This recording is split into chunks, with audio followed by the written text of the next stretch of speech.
بسم اللہ الرحمن الرحیم۔ ہمارا کوئی کام بھی قرآن سے ہٹ کر نہیں ہے۔ جنہیں زیادہ آرزو ہے نا قرآن سے بات کرنے کی، ایک صاحب کہنے لگے جی قرآن میں دکھائیے ماتم۔ میں نے کہا وہی آیت قرآن میں آیا ہے ماتم کی ہے جس کے برابر والی تراویح کی آیت ہے۔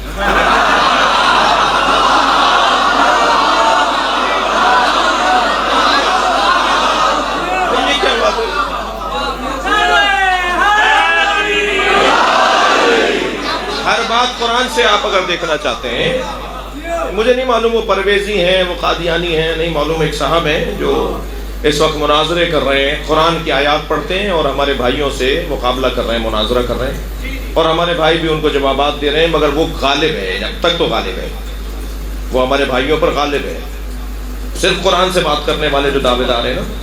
تو جب میں نے وہ 4-6 ان کے کلپ دیکھے تو میں نے کہا جی یہ نہیں جیت سکیں گے اس سے، اس لیے کہ سب سے پہلے نعرہ انہوں نے ہی لگایا تھا ہمیں قرآن کافی ہے۔ قرآن کافی ہے تو جواب دو قرآن سے۔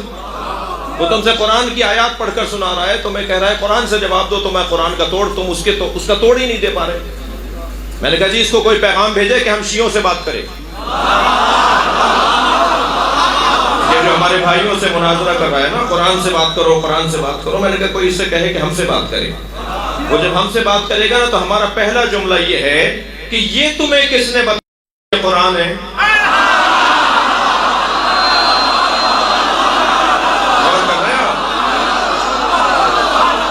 تم پہ فرشتہ آیا تھا، تم پہ جبریل آئے تھے،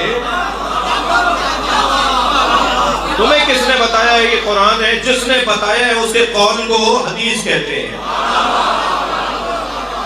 اس مصطفیٰ کے فرمان کو حدیث کہتے ہیں۔ سرکار کے فرمان کے بغیر تم اگر قرآن سمجھنے بیٹھو گے تو ترجمہ کر کے دکھاؤ، الف لام میم کا ترجمہ کیا ہے؟ کاف ہا یا عین صاد کا ترجمہ کیا ہے؟ الف لام را کا ترجمہ کیا ہے؟ اچھا ترجمہ 2 جگہ ڈنڈی ماری جاتی ہے، ایک جگہ تو ترجمہ آتا ہی نہیں ہے، ایک جگہ ترجمہ آتا ہے اور کرنا نہیں چاہتے۔ وَقُلْ تَعَالُوا نَدْعُوا أَبْنَاءَنَا وَأَبْنَاءَكُمْ وَنِسَاءَنَا وَنِسَاءَكُمْ وَأَنفُسَنَا وَأَنفُسَكُمْ، ہم اپنے نفسوں کو لاتے ہیں، تم اپنے نفسوں کو لاؤ، یہی ترجمہ ہے۔ یہ تو اوپر بھی انفس لکھا ہوا ہے تو نیچے بھی تم انفس لکھ رہے ہو، ترجمہ کہاں ہوا؟ دقت فرمائی آپ نے؟ عربی میں ہے انفسنا، ہم اپنے نفسوں کو لاتے ہیں، تم اپنے نفسوں کو لاؤ، نیچے بھی لکھ دیا ہم اپنے نفسوں کو لاتے ہیں، تم اپنے نفسوں کو لاؤ۔ نفس کا ترجمہ کرو نا، ترجمہ آتا ہے کرتے نہیں ہے۔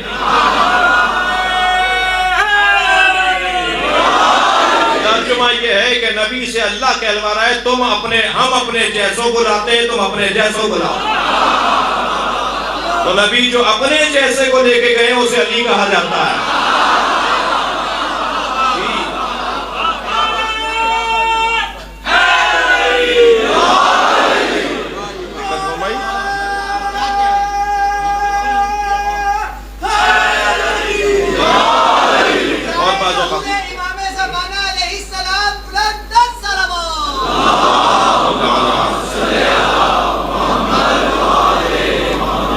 بعض اوقات ترجمہ آتا ہی نہیں، مثلا الف لام میم کا ترجمہ نیچے الف لام میم ہی لکھا ہوا ہے۔ کہا جی کیا معنی ہے؟ کہ جی اللہ میں اور نبی میں رازدارانہ گفتگو ہے۔ تو جب رازدارانہ گفتگو ہے تو رازدار کو مانو نا، اللہ کا جو رازدار ہے وہ جو کہے وہ ہمیں ماننا پڑے گا نا۔ تو بغیر حدیث کے میں قرآن نہیں سمجھ سکتا، مجھے قرآن کے ذریعے سے حدیث تک جانا ہوگا۔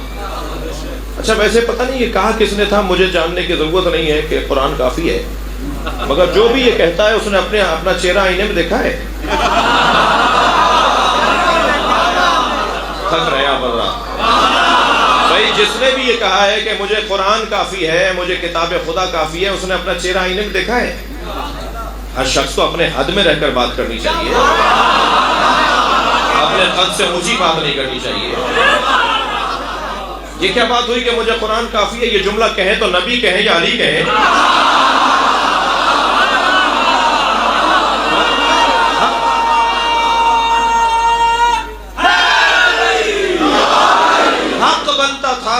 کے لیے کہ وہ کہیں کہ مجھے قرآن کافی ہے؟ تب تو نہیں رہنا میری بات. بھائی صاحب فرض کیجئے کہ میں شاہ صاحب کے یہاں ٹھہرا ہوا ہوں. شاہ صاحب میرے عزیز ہیں, بڑے ہیں. مثال میں مثلا ہم ان کے یہاں پہنچے, ناشتے کا وقت تھا, انہوں نے ہمیں ناشتہ کرایا, چائے بھی ہم نے پی. جب چائے کی ایک پیالی پی لی تو شاہ صاحب نے دوبارہ چائے ڈالنا چاہیے. میں نے کہا جی کافی ہے.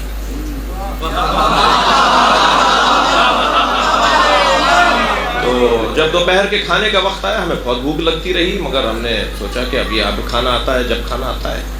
مگر پھر ہم نے کہا بھائی سید جا کے کھانا لے آؤ. کہنے لگے صبح آپ نے کہا تھا نا کافی ہے.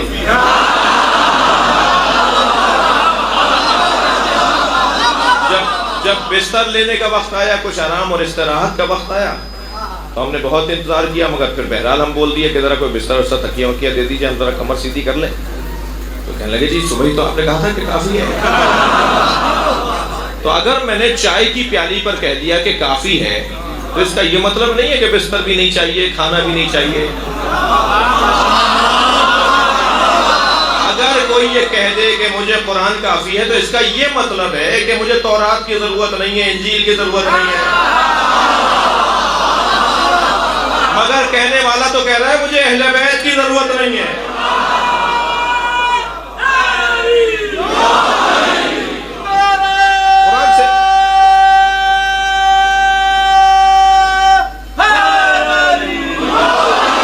قرآن مجید ہم کوئی عمل ایسا نہیں ہے ہمارا کہ جو ہم قرآن سے ہٹ کر کرتے ہوں.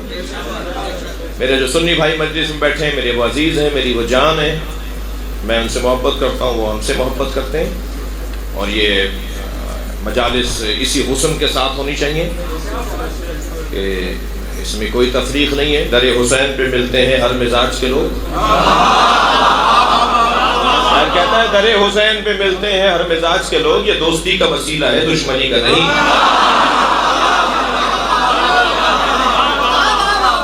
اور یہ کس نے کہہ دیا کہ ہماری ہے کربلا؟ عباس زیدی صاحب دو مصرے کہہ رہے ہیں کہ یہ کس نے کہہ دیا کہ ہماری ہے کربلا؟ حق بات تم کہو تو تمہاری ہے کربلا. صلوات پڑھیں محمد و آل محمد.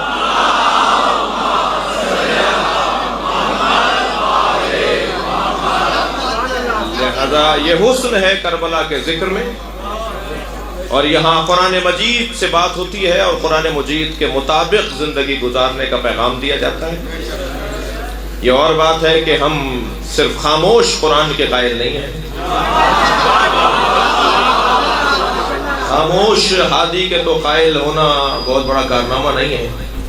اور شاید جنہوں نے کہا تھا کہ ہمیں قرآن کافی ہے, وہ مزاجن صحیح کہہ رہے تھے, اس لیے کہ مزاج میں خاموش کو ماننا بہت پرانا تھا.